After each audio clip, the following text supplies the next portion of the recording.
is anything but fair. I mean, look at that. We covered President Biden's exit from the race very closely, the pressure on him to get out. And I feel like I can speak with authority on this. I'm from Alabama. I'm from a very red state. I have a very conservative family, a lot of them who are Trump voters.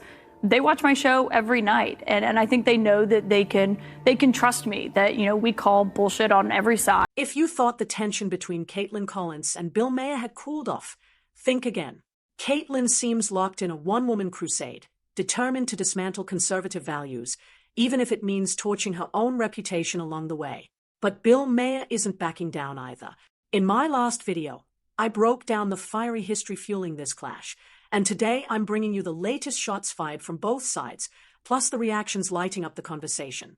But before we do, be sure to subscribe to this channel so you don't miss videos like this. I'm Kaitlan Collins. I'm inside the East Wing of the White House right now. And if you look over my left shoulder, you can see the portrait of President Barack Obama.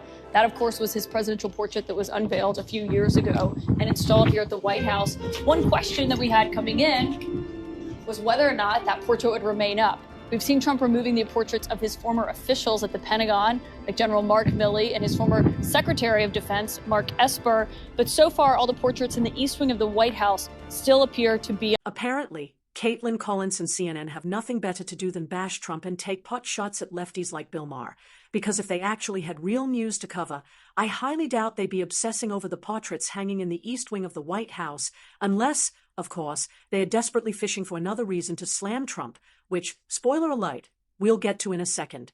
But seriously, with actual economic crisis piling up, we really doing deep dives on presidential portraits. Fascinating priorities. And guess what? Commenters seem to agree. One even wrote, "What a stupid thing to be reporting on at a time like this." Others also felt that it's this kind of reporting that's making CNN go out of business.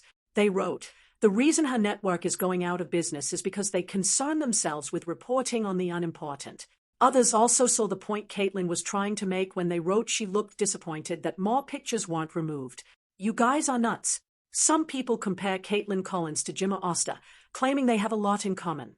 Thank you, Mr. President. I wanted to challenge you on one of the statements that you made in the tail end of the campaign in the midterms. That here we go. If you don't mind, Mr. President, that this caravan was an invasion. As you know, Mr. President, I consider it to be an invasion. As you know, Mr. President, the caravan was not an invasion. It's a group of migrants moving up from Central America towards the border with the U.S. Thank you for telling me that. I appreciate it. Why did you characterize it as such?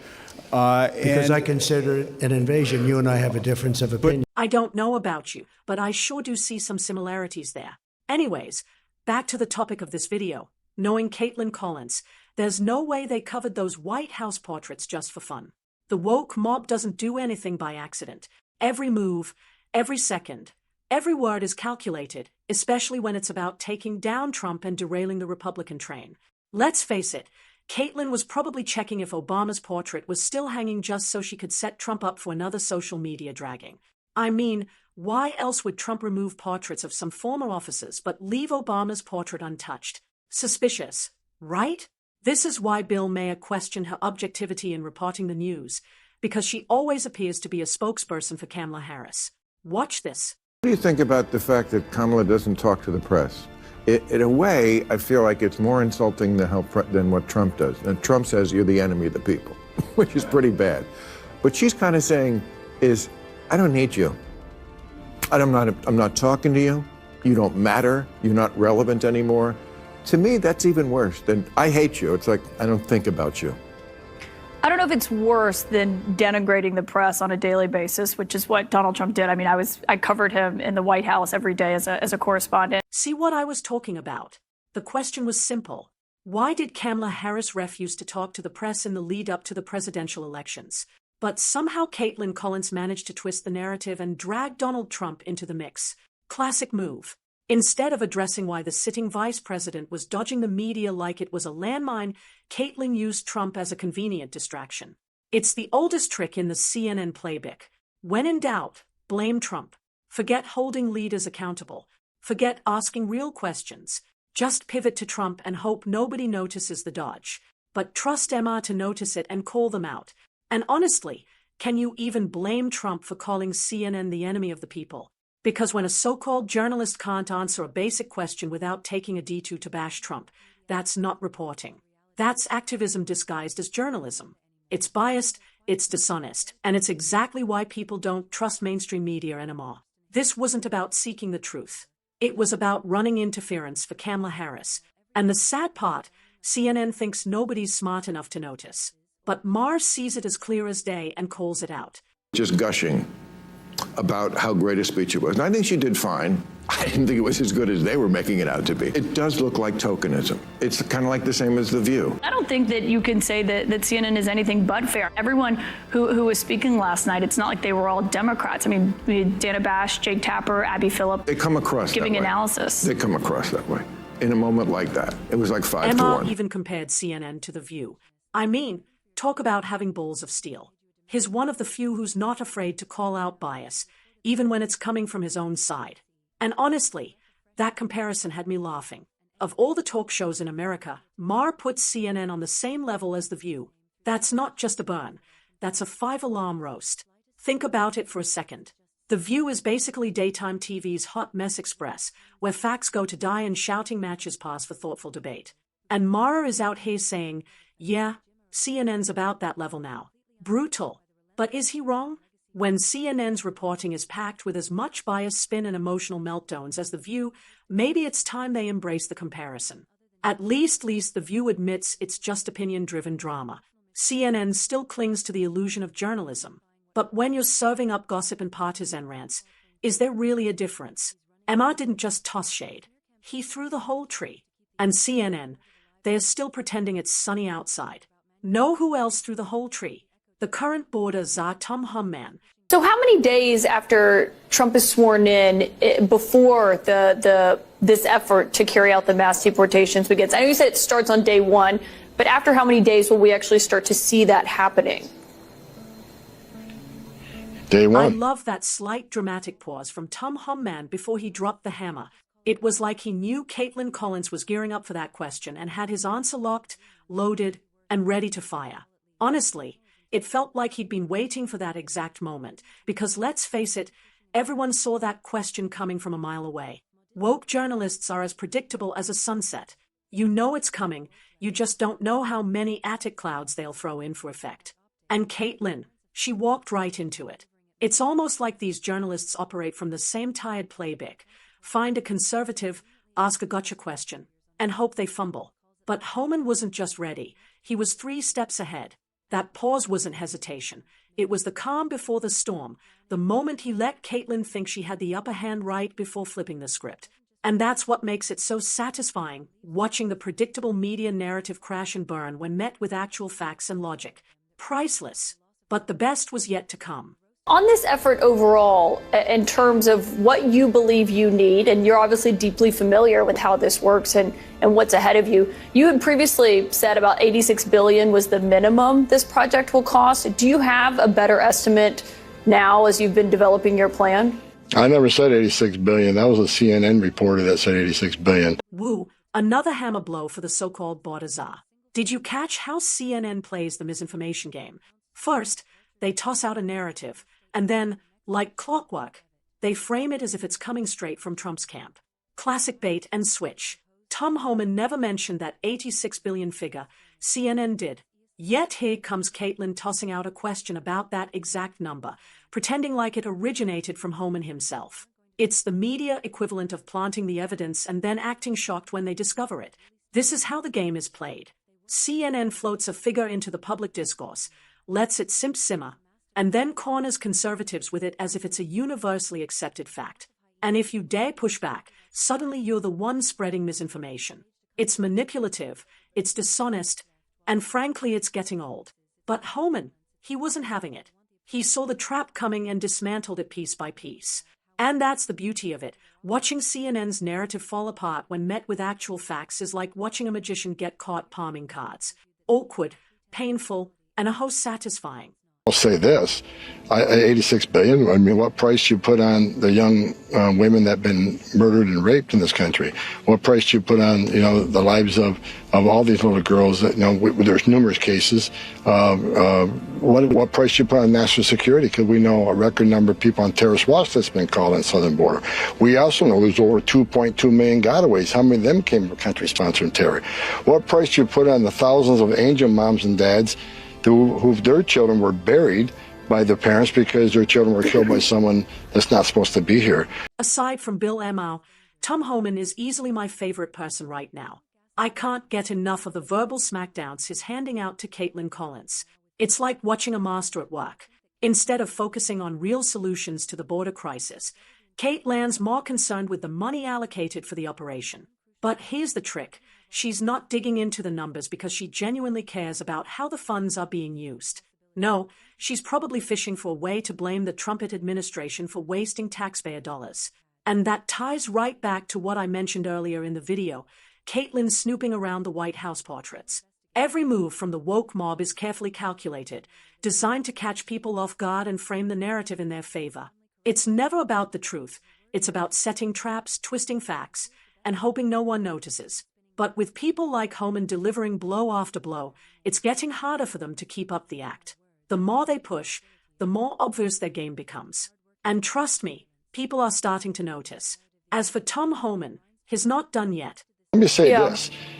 This would be an expensive operation, but in the long run, it would be a huge tax savings on the American people, because right now they're spending billions of dollars on free airline tickets, free hotel rooms, free medical care.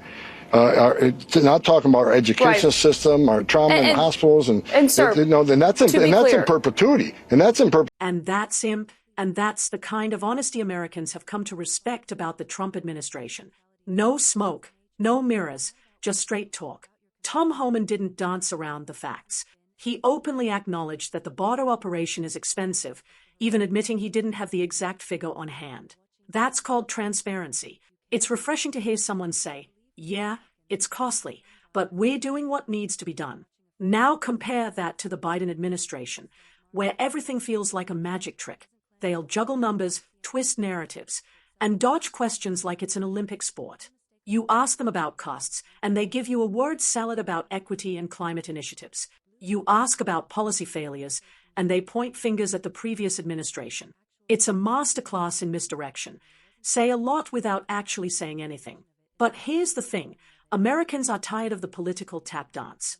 They want real answers, not rehearsed talking points. And that's why people like Homan stand out. He's not there to spin a narrative. He's there to tell the truth, no matter how uncomfortable it is. And that kind of honesty, it's rare, and it's exactly why more people are starting to tune out the noise and pay attention to the facts. There are different estimates of how many undocumented immigrants are in the country and you have said everyone is on the table. If it's 11 million people and what that number looks like, what is your goal over the 4 years of the total number of people that you would like to? If you have the number of beds that you would like, if you have the number of ICE deportation officers and others that can help you with that, what is your ultimate number of that deportation that you would like to see when you're done with your job? I don't have a number. We want to arrest as many people as we can that are in the country illegally, again, based on prioritization. We want to arrest every criminal, every gang member that's here illegally, that's a public safety threat. We want to arrest every fugitive, those who had due process at great taxpayer expense and have an ordered deportation but didn't leave and became a fugitive. We got over 1.5 million of those.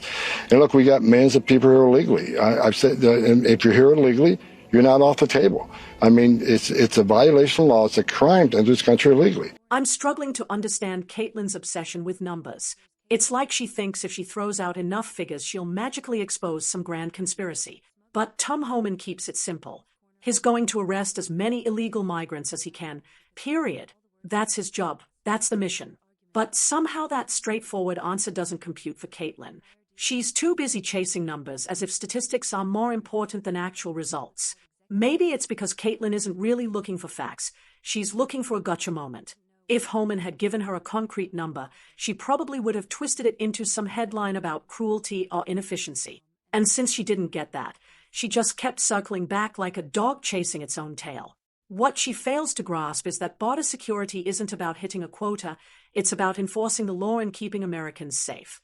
But that's the thing about woke journalists, they are more focused on optics than outcomes. They want headlines, not solutions. And when someone like Homan refuses to play their numbers game, they just can't handle it.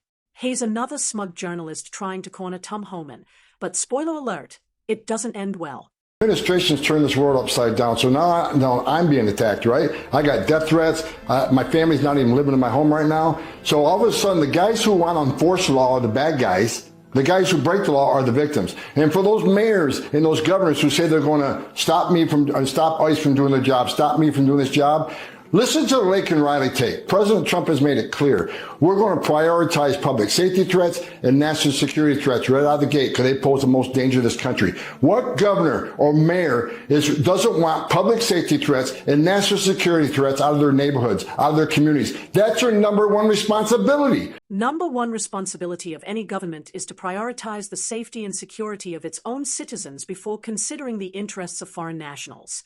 That's just common sense.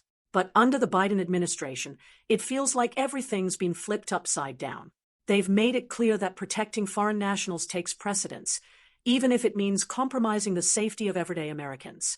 It's a dangerous, backwards approach that leaves communities vulnerable while virtue signaling to the world.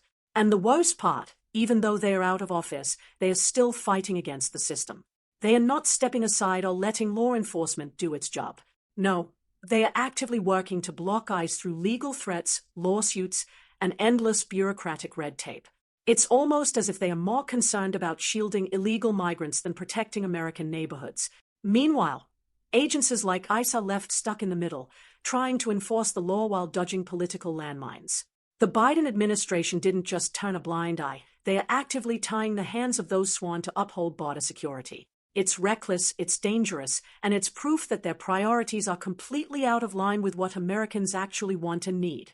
This is why Americans didn't vote for Kamala Harris. Harris would be the first woman president, first black woman president, and first Asian president. But I don't vote for who will be the first. I vote for who will win. And for whatever reason, Harris has never been popular. You can count the number of delegates she won in the 2020 primaries on one hand, as long as that hand has no fingers. In 3 years as vice president, she's been quieter than an electric car. And it's not fair that she's not popular. She's intelligent and accomplished, and in fact was put in charge of the border. And look at how... Okay, bad example. Bill Maher is absolutely right. The Democrats toyed with our borders when they were in power, turning national security into a political game. Millions of illegal immigrants were allowed to slip through the cracks, flooding into the country without proper vetting. And what happened next? Many of them became a threat to communities, contributing to rising crime and straining public resources. The safety and well-being of American citizens were put on the back burner, all in the name of political correctness and open border fantasy. But did Kaitlan Collins and her media allies hold them accountable? Not for a second. There wasn't a single tough question, no hide-hitting expose, no calls for responsibility. The media turned a blind eye, playing defense for the administration instead of doing their job. If this had happened under a conservative administration, the outrage would have been endless. But because it served their political narrative, silence was the strategy. And that's the hypocrisy we're dealing with. They preach compassion, but it's selective. They talk about justice, but it's conditional. And while they are busy covering for failed policies, it's the American people who pay the price. Are you talking about that's anti-Trump? You're not familiar with the anti-Trump media? You're not familiar with the fact that you guys control for everything of all the things I've heard you say out here, that might be the nuttiest. Scott, believe me, there's plenty of anti-Trump media. It seems Julie Rinsky has been living under a rock, or maybe she's just ignoring the obverse. It's no secret that the media landscape was overwhelmingly marshaled against Donald Trump. Yet Rinsky confidently points to Fox News and Joe Rogan as supposed media powerhouses in Trump's corner. Sure, they have influence, but let's not pretend that two voices can outweigh an entire media ecosystem rooting for Biden. From CNN and MSNBC to the New York Times and the Washington Post, the sheer number of outlets pushing pro-Biden narratives during the election was staggering. Social media giants weren't exactly neutral either, with algorithmic decisions and content moderation swinging in Biden favor. When you stack that up, Rinsky's claim falls apart faster than a house of cards in a windstorm. It's not just a misjudgment, it's a deliberate distortion of reality. Anyone paying attention can see through the facade. CNN, in my view, should be the place where both sides can watch. And I don't think that you can say that CNN is anything but fair. I mean, look at that. We covered President Biden's exit from the race very closely, the pressure on him to get out. And I feel like I can speak with authority on this. I'm from Alabama. I'm from a very red state. I have a very conservative family, a lot of them who are Trump voters. They watch my show every night. And I think they know that they can trust me, that, you know, we call bullshit on every side. Notice how Kaitlan conveniently references her family's Republican background without disclosing her own political leanings. Now, it wouldn't be an issue if she identified as a Democrat. Everyone's entitled to their views. But when you're in a position that demands objectivity, transparency becomes non-negotiable. Viewers deserve to know whether personal biases are coloring the narrative. Journalism is supposed to be about facts, not feelings, ideologies, or political allegiances. If Kaitlan wants to maintain credibility, she should commit to doing her job with impartiality, setting aside any personal convictions. Otherwise, her reporting risks becoming more of a partisan monologue than objective journalism. And let's be honest, trust in the media is already fragile. The least she can do is be upfront, fair, and focused on facts. Transparency isn't just a virtue, it's a responsibility. And with that, we draw the curtains on today's episode. If you enjoyed it, then hit the like button and subscribe to this channel, and sure you turn on the notifications so you don't miss any video we upload. Thanks for watching, and see you in the next one.